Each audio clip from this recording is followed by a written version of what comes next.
Hello दोस्तों, स्वागत करता हूँ आप सभी का आपके अपने यूट्यूब चैनल पवन स्टडी पॉइंट में। दोस्तों, इस वीडियो में हम बीए सेकेंड सेमेस्टर और जिसका कोर्स कोड है एसओसी 104 और समाजशास्त्र जो विषय है, ठीक है, और जो पेपर का नाम है society in India structure organisation and change, ठीक है।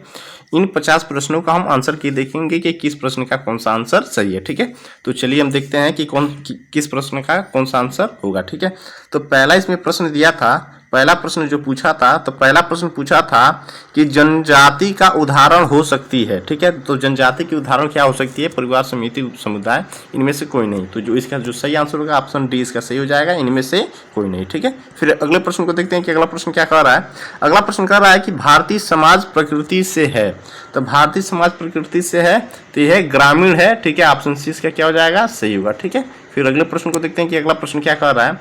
अगला प्रश्न कह रहा है कि कौन सा भारतीय राज्य अनुसूचित जनजातियों की सबसे बड़ी संख्या के लिए जाना जाता है? तो सबसे बड़ी देखिए अनुसूचित जनजातियों की सबसे बड़ी संख्या के लिए जाना जाता है, तो वो कौन सा राज्य है? तो वो राज्य है उत्तर प्रदेश। ऑप्शन सी इसका क्या हो जाएगा? सही होगा, ठीक है। फिर अगले प्रश्न को देखते हैं कि अगला प्रश्न क्या कह रहा है। अगला प्रश्न कह रहा है कि भारत का सबसे बड़ा धार्मिक समुदाय कौन सा है? तो भारत का जो सबसे बड़ा जो धार्मिक समुदाय है वो कौन सा है? वो हिंदू है, ठीक है। जिसकी प्रतिशत कितनी 80.46% पाए जाते हैं, और इसके बाद से जो मुस्लिम है वो 13.43% पाए जाते हैं, और ईसाई 2.34% और सिख 1.87%, ठीक है। तो सबसे बड़ा धार्मिक जो समुदाय है वो कौन सा है? हिंदू। ऑप्शन ए इसका क्या हो जाएगा? सही होगा, ठीक है।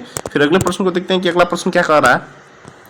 अगला प्रश्न कह रहा है कि भारत की सबसे बड़ी जनजाति कौन सी है, ठीक है। जो भारत की जो सबसे बड़ी जनजाति है वो कौन सी है? तो ये है भील जनजाति। ऑप्शन बी इसका क्या हो जाएगा? सही होगा। और जो भील जनजाति है ये महाराष्ट्र, छत्तीसगढ़, गुजरात, राजस्थान, मध्य प्रदेश के साथ साथ ये त्रिपुरा में भी पाई जाती है, ठीक है।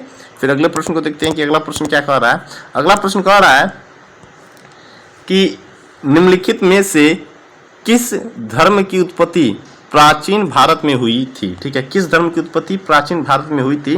तो ये किसकी उत्पत्ति हुई थी? तो ये हिंदू की हुई थी। ऑप्शन सी इसका क्या हो जाएगा? सही हो जाएगा, ठीक है। फिर अगले प्रश्न को देखते हैं कि अगला प्रश्न क्या कर रहा है। अगला प्रश्न कह रहा है कि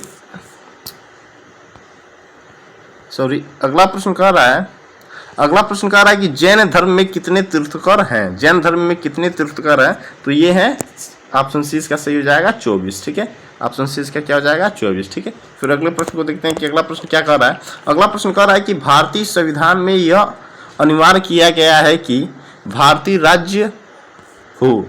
राज्य क्या हो? वो धर्मनिरपेक्ष हो, ठीक है। ऑप्शन सी इसका क्या हो जाएगा? सही होगा, ठीक है। फिर अगले प्रश्न को देखते हैं कि अगला प्रश्न क्या कह रहा है। अगला प्रश्न कह रहा है कि संयुक्त परिवार को प्राथमिकता दी जा सकती है क्योंकि इसमें क्या होती है? तो इसमें होती है, देखिए, अधिक वित्तीय सुरक्षा, श्रम विभाजन और सहकारिता से कार्य करने योग्य, ये तीनों होती है। ऑप्शन डी इसका क्या हो जाएगा? उपयुक्त सभी होगा, ठीक है। ऑप्शन डी इसका क्या हो जाएगा? राइट आंसर होगा, ठीक है। फिर अगले प्रश्न को देखते हैं कि अगला प्रश्न क्या कर रहा है। अगला प्रश्न कह रहा है कि देखिए लेवरेट का अर्थ है, तो देखिए लेवरेट का अर्थ क्या है? तो लेवरेट का अर्थ है कि किसी व्यक्ति का अपने मृत भाई की विधवा से विवाह करना, ठीक है। जैसे कोई बड़ा भाई है, उसकी अगर उस बड़े भाई की शादी हुई है और बड़े भाई की मृत्यु हो जा रही है, और उस बड़े भाई की पत्नी से वो छोटा भाई अगर शादी कर ले रहा है, उसे लेवरेट का अर्थ, मतलब लेवरेट का अर्थ वहीं से निकाला जाता है कि किसी व्यक्ति का अपने मृत भाई की विधवा से विवाह, ठीक है। ऑप्शन ए इसका क्या हो जाएगा? सही होगा, ठीक है। फिर अगले प्रश्न को देखते हैं कि अगला प्रश्न क्या कह रहा है। अगला प्रश्न कह रहा है कि बहिर्विवाह से तात्पर्य विवाह करने की प्रथा से है। तो बहिर्विवाह से क्या है? तो बहिर्विवाह इसका जो सही आंसर होगा अपने समाज या सांस्कृतिक समूह से बाहर, ठीक है। ऑप्शन ए इसका क्या हो जाएगा? सही होगा, ठीक है। फिर अगले प्रश्न को देखते हैं। अगला प्रश्न क्या कह रहा है। अगला प्रश्न कह रहा है कि एक समय में केवल एक ही जीवन साथी रखने की प्रथा को इस रूप में जाना जाता है। तो देखिए किस रूप में जाना जाता है, या ये होता है कि एक ही जीवन साथी रखने की प्रथा को मतलब किस नाम से जाना जाता है? तो ये होता है एक विवाह के नाम से जाना जाता है। ऑप्शन ये वाला जो विकल्प होगा वो क्या होगा? सही होगा, ठीक है। फिर अगले प्रश्न को देखते हैं कि अगला प्रश्न क्या कर रहा है। अगला प्रश्न कह रहा है कि निम्नलिखित में से कौन मातृवंशी परिवार प्रणाली का पालन करता है? तो कौन करता है? ये केरल के नायर करते हैं। ऑप्शन ए इसका क्या हो जाएगा? सही होगा, ठीक है। फिर अगले प्रश्न को देखते हैं कि अगला प्रश्न क्या कह रहा है। अगला प्रश्न कह रहा है कि निम्नलिखित में से कौन सी संयुक्त परिवार की विशेषता नहीं है। तो संयुक्त परिवार की विशेषता कौन सा नहीं है, वो सीमित परिवार, ठीक है, सीमित परिवार ये नहीं है, ठीक है, और सामान्य संपत्ति, सामान्य रसोई और ये निश्चित पदानुक्रम ये है, ठीक है, और जो सीमित परिवार है ये नहीं है। ऑप्शन सी इसका क्या हो जाएगा, राइट आंसर होगा, ठीक है। फिर अगले प्रश्न को देखते हैं कि अगला प्रश्न क्या कह रहा है। अगला प्रश्न कह रहा है कि किसने कहा कि भारत में सामाजिक अस्थिरीकरण शुद्धता और प्रदूषण पर आधारित है, ठीक है, ये किसने कहा, तो ये किसने कहा है, ये लुई ड्यूमम ने कहा है। ऑप्शन सी इसका क्या हो जाएगा, सही होगा, ठीक है। फिर अगले प्रश्न को देखते हैं कि अगला प्रश्न क्या कह रहा है। अगला प्रश्न कह रहा है कि देखिए पितृसत्तात्मक समाज का अर्थ है, तो पितृसत्तात्मक समाज का अर्थ है पुरुष प्रधान समाज, पुरुष प्रधान समाज। ऑप्शन ए इसका क्या हो जाएगा, सही हो जाएगा। पुरुष प्रधान समाज का मतलब होगा पिता द्वारा शासन, ठीक है, पितृसत्तात्मक, ठीक है। फिर अगले प्रश्न को देखते हैं कि अगला प्रश्न क्या कह रहा है। अगला प्रश्न कह रहा है कि जाति व्यवस्था का निकट संबंध है, तो जाति व्यवस्था का जो निकटतम जो संबंध है वो जन्म से है, ठीक है। ऑप्शन ए इसका क्या हो जाएगा, सही हो जाएगा, जन्म से, ठीक है। फिर अगले प्रश्न को देखते हैं कि अगला प्रश्न क्या कह रहा है। अगला प्रश्न कह रहा है कि जाति व्यवस्था आधारित है, तो जाति व्यवस्था आधारित है तो किस पर आधारित है, तो वो जाति व्यवस्था जो है वो वंशानुगत व्यवस्था से आधारित है। ऑप्शन 20 का क्या हो जाएगा, सही हो जाएगा, ठीक है। फिर अगले प्रश्न को देखते हैं कि अगला प्रश्न क्या कर रहा है। अगला प्रश्न कर रहा है कि हिंदू विवाह अधिनियम कब पारित हुआ था, ठीक है, हिंदू मैरिज एक्ट कब पास हुआ था, ठीक है, तो ये कब पास हुआ था, 1955 में पास हुआ था। ऑप्शन सी इसका क्या हो जाएगा, सही होगा, ठीक है। फिर अगले प्रश्न को देखते हैं कि अगला प्रश्न क्या कर रहा है। अगला प्रश्न कर रहा है कि हिंदू विवाह का पहला और सर्वोच्च उद्देश्य है, तो पहला और सर्वोच्च उद्देश्य क्या है, तो वह है ये उपरोक्त में से कोई नहीं। ऑप्शन डी इसका क्या हो जाएगा, सही होगा इसमें, ठीक है। फिर अगले प्रश्न को देखते हैं कि अगला प्रश्न क्या कह रहा है। अगला प्रश्न कह रहा है कि विशेष विवाह अधिनियम किस वर्ष पारित किया गया, ठीक है, विशेष विवाह अधिनियम किस वर्ष पारित किया गया था, ठीक है, स्पेशल मैरिज एक्ट ये किस वर्ष पारित किया गया था, ठीक है, तो किस वर्ष पारित किया गया था, 1954 में, सन 1954 में पारित किया गया था। ऑप्शन ए इसका क्या हो जाएगा, सही होगा, ठीक है। दोस्तों अगर आपने हमारे चैनल को सब्सक्राइब नहीं किया है तो कृपया सब्सक्राइब कर लीजिए, बेल आइकन को प्रेस कर दीजिए और अपने दोस्तों के पास भी शेयर कीजिए, ठीक है। फिर अगले प्रश्न को देखते हैं कि अगला प्रश्न क्या कर रहा है। अगला प्रश्न कह रहा है कि 2011 की जनगणना के अनुसार भारत में जनजातियां हैं, तो देखिए जब 2011 की जो जनगणना हुई थी उस समय भारत में जो जनजातियों की जो संख्या थी वो प्रतिशत में थी, वो जनसंख्या का लगभग 8.6% थी। ऑप्शन सी इसका क्या हो जाएगा, सही हुआ, ठीक है। फिर अगले प्रश्न को देखते हैं कि अगला प्रश्न क्या कर रहा है। अगला प्रश्न कह रहा है कि वन अधिकार अधिनियम किस वर्ष पारित किया गया था, वन अधिकार अधिनियम किस वर्ष पारित किया गया था, तो ये 2006 में पारित किया गया था। ऑप्शन 20 का क्या हो जाएगा, सही होगा, ठीक है। फिर अगले प्रश्न को देखते हैं कि अगला प्रश्न क्या कह रहा है। अगला प्रश्न कह रहा है कि जाति व्यवस्था किसका एक रूप है, जाति व्यवस्था किसका एक रूप है, तो ये है सामाजिक अस्थिरीकरण का है। ऑप्शन ए इसका क्या हो जाएगा, सही होगा, ठीक है। फिर अगले प्रश्न को देखते हैं कि अगला प्रश्न क्या कह रहा है।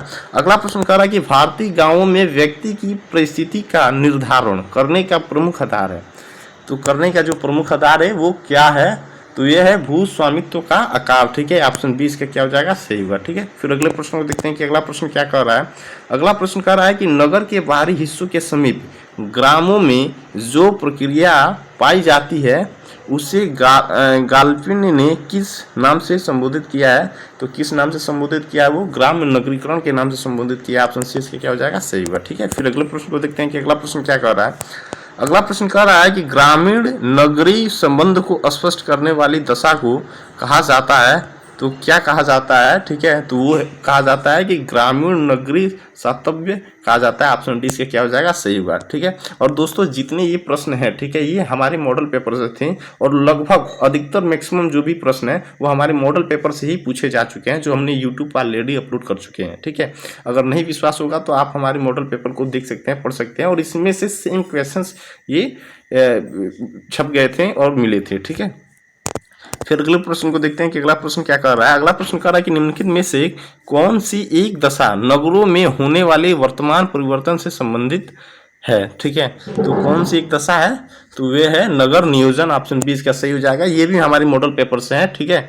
फिर अगले प्रश्न को देखते हैं कि अगला प्रश्न क्या कर रहा है। अगला प्रश्न कर रहा है, ये भी हमने मॉडल पेपर में पढ़ाया था और कल ही बताया था कि सन 2011 की जनगणना के अनुसार भारत में 10 लाख से अधिक आबादी वाले नगरों की वर्तमान संख्या है, तो 10 लाख 10 लाख से अधिक आबादी वाली जो नगरों की जो वर्तमान जो संख्या थी 2011 की जनगणना के अनुसार वो 50 से अधिक थी। ऑप्शन डी इसका क्या होगा, सही होगा। ठीक है, ऑप्शन डी इसका क्या हो जाएगा, सही होगा। ठीक है, फिर अगले प्रश्न को देखते हैं कि अगला प्रश्न क्या कर रहा है। ये भी हमारे मॉडल पेपर से था, सेम लाइन बाय लाइन क्या किया है, ये प्रिंट कर दिया हमारे मॉडल पेपर से। ठीक है, ये कहा जा रहा है कि ममफोर्ड के अनुसार जिन नगरों का विकास गांव के विस्तार होने से हुआ कहलाता है वो क्या कहलाता है, वो मध्यम नगर कहलाते हैं। ऑप्शन सी इसका क्या हो जाएगा, सही होगा। ठीक है, फिर अगले प्रश्न को देखते हैं कि अगला प्रश्न क्या कर रहा है। अगला प्रश्न कह रहा है कि भारत में किस आधार पर गांवों को परिभाषित किया जाता है।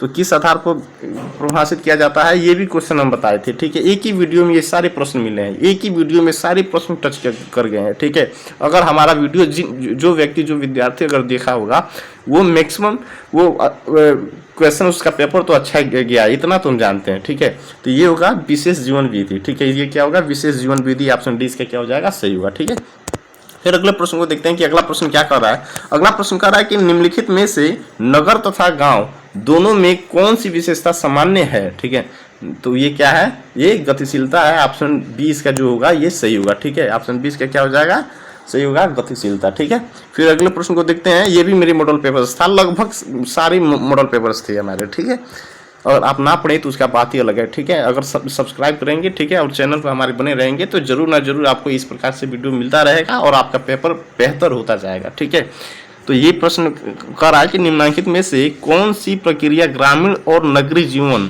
दोनों में प्रभावी है। ठीक है, तो कौन सी प्रक्रिया है, तो ये है सांस्कृतिक विविधीकरण की प्रक्रिया। ऑप्शन सी इसका क्या हो जाएगा, सही होगा। ठीक है, फिर अगले प्रश्न को देखते हैं कि अगला प्रश्न क्या कह रहा है। अगला प्रश्न कह रहा है कि जो गांव नगर की बाहरी सीमा पर स्थित होते हैं उन्हें कहा जाता है, ये भी मेरे मॉडल पेपर से था। ठीक है, उन्हें क्या कहा जाता है, उपनगरीय ग्राम। ठीक है, ऑप्शन बी इसका क्या हो जाएगा, सही होगा। फिर अगले प्रश्न को देखते हैं कि अगला प्रश्न क्या कह रहा है। अगला प्रश्न कह रहा है कि यह कथन किसका है कि नगर और ग्राम में एकमात्र का अंतर है, तो ये किसका है, तो ये है मैकाइवर एंड पेज का है। ऑप्शन डी इसका क्या हो जाएगा, सही होगा। ठीक है, फिर अगले प्रश्न को देखते हैं कि अगला प्रश्न क्या कहा जा रहा है। अगला प्रश्न कहा जा रहा है कि जब किसी धार्मिक संप्रदाय में कोई सुधारवादी शाखा विकसित होती है तब उसे कहा जाता है, उसे क्या कहा जाता है, उसे पंथ कहा जाता है। लाइन बाय लाइन ये कॉपी कर दिया मेरे मॉडल पेपर से। ठीक है, ऑप्शन 20 का क्या हो जाएगा, सही होगा। ठीक है, फिर अगले प्रश्न को देखते हैं कि अगला प्रश्न क्या कह रहा है। अगला प्रश्न कह रहा है कि धार्मिक विश्वासों का सृजन किस आधार से होता है, तो किस आधार से होता है, ये वैचारिकी से होता है। ऑप्शन ए इसका क्या होगा, सही होगा, वैचारिकी। ठीक है, ये भी था मॉडल पेपर से मेरे। ठीक है, फिर अगले प्रश्न को देखते हैं। अगला प्रश्न कह रहा है कि 19वीं शताब्दी में किसने बंगाल में समाज सुधार का आंदोलन आरंभ किया, ये भी मेरे मॉडल पेपर से था। तो ये किसने किया, ये राजा राम मोहन राय ने किया। ऑप्शन ए इसका क्या हो जाएगा, सही होगा। ठीक है, फिर अगले प्रश्न को देखेंगे कि अगला प्रश्न क्या कह रहा है। अगला प्रश्न कह रहा है कि भारतीय संविधान में अब तक कितनी भाषाओं को मान्यता दी गई है, 22 भाषाओं को मान्यता दी गई है, ये भी हम बताए थे। ठीक है, फिर अगले प्रश्न को देखते हैं कि अगला प्रश्न क्या कर रहा है। अगला प्रश्न कर रहा है कि भारत में जाति एवं वर्ग का अध्ययन भारत विद्याशास्त्री उपागम के आधार पर करने वाले विचारक हैं, तो ये कौन है, जीएस धुरिया। ऑप्शन डी इसका क्या हो जाएगा, सही होगा। ठीक है, फिर अगले प्रश्न को देखते हैं कि अगला प्रश्न क्या कर रहा है। आर्य समाज का संस्थापक कौन था, ठीक है, ये भी बताया है, दयानंद सरस्वती। ठीक है, ऑप्शन 20 का क्या हो जाएगा, सही होगा, स्वामी दयानंद सरस्वती थे। ठीक है, फिर अगले प्रश्न को देखते हैं कि अगला प्रश्न क्या कह रहा है। अगला प्रश्न कह रहा है कि भारतीय समाज की विविधता के कारण इसे किस तरह का समाज कहा जाता है। ठीक है, तो किस प्रकार का समाज कहा जाता है, तो ये मिश्रित समाज कहा जाता है। ऑप्शन 20 का क्या हो जाएगा, सही होगा। ठीक है, फिर अगले प्रश्न को देखेंगे कि अगला प्रश्न क्या कह रहा है। अगला प्रश्न कहा जा रहा है कि भारत विद्याशास्त्री पाठ्यक्रम के आधार पर किसने भारतीय परंपरा का अध्ययन किया। ठीक है, ये भी मेरे मॉडल पेपर था। ठीक है, तो ये है रामकृष्ण मुखर्जी। ठीक है, रामकृष्ण मुखर्जी। ऑप्शन सी इसका क्या हो जाएगा, सही होगा। फिर अगले प्रश्न को देखेंगे कि अगला प्रश्न क्या कर रहा है। अगला प्रश्न कर रहा है कि भारत में मुगल काल के दौरान निम्नलिखित में से किस नए धर्म की स्थापना हुई, तो ये किस धर्म की स्थापना हुई, ये सिख धर्म की स्थापना हुई। ऑप्शन सी इसका क्या हो जाएगा, सही होगा। फिर अगले प्रश्न को देखते हैं कि अगला प्रश्न क्या कर रहा है। अगला प्रश्न कर रहा है कि मजूमदार ने भारतीय ग्राम को वर्णित उद्घृत किया, तो ये क्या किया, ये जीवन यापन का एक तरीका। ठीक है, ऑप्शन ए इसका क्या हो जाएगा, सही होगा। फिर अगले प्रश्न को देखते हैं कि अगला प्रश्न क्या कर रहा है। अगला प्रश्न कर रहा है कि गांव को छोटे गणतंत्र के रूप में किसने परिभाषित किया है, तो ये किसने परिभाषित किया है, ये चार्ल्स मेटकाफ ने किया है। ऑप्शन सी इसका क्या हो जाएगा, सही होगा। ठीक है, फिर अगले प्रश्न को देखते हैं कि अगला प्रश्न क्या कह रहा है। अगला प्रश्न कह रहा है कि केंद्रीकृत एवं विकेंद्रीकृत गांवों के रूप में गांवों का वर्गीकरण दिया गया है। तो ये मैकआइवर एंड पेज ने दिया है और इसका थोड़ा बहुत डाउट है, ठीक है, लेकिन इसका जो आंसर है मैकआइवर एंड पेज द्वारा होगा, ठीक है। फिर अगले प्रश्न को देखते हैं कि अगला प्रश्न क्या कह रहा है। अगला प्रश्न कह रहा है कि एस.सी. दुबे इस पुस्तक से संबंधित है, मतलब किस पुस्तक से संबंधित है। तो ये किस पुस्तक से संबंधित है, तो इंडिया विलेज से संबंधित है, भारतीय ग्राम से संबंधित है। ऑप्शन ए इसका क्या हो जाएगा, सही होगा, ठीक है। फिर अगले प्रश्न को देखते हैं कि अगला प्रश्न क्या कर रहा है। अगला प्रश्न, कौन सा समाजशास्त्री नगर को एक सामाजिक घटना मानते हैं। तो दोस्तों इस प्रश्न का हमें डाउट है और इस प्रश्न का उत्तर आप कमेंट सेक्शन में दे सकते हैं कि इस प्रश्न का आंसर कौन सा होगा, ठीक है। तो हमारे ख्याल से इसका होना चाहिए ये बोटोमोर या डेविस होना चाहिए, ठीक है, लेकिन आप कमेंट के माध्यम से बता सकते हैं कि इसका आंसर क्या होगा, ठीक है। एट लास्ट प्रश्न को देखते हैं कि एट लास्ट प्रश्न क्या कह रहा है।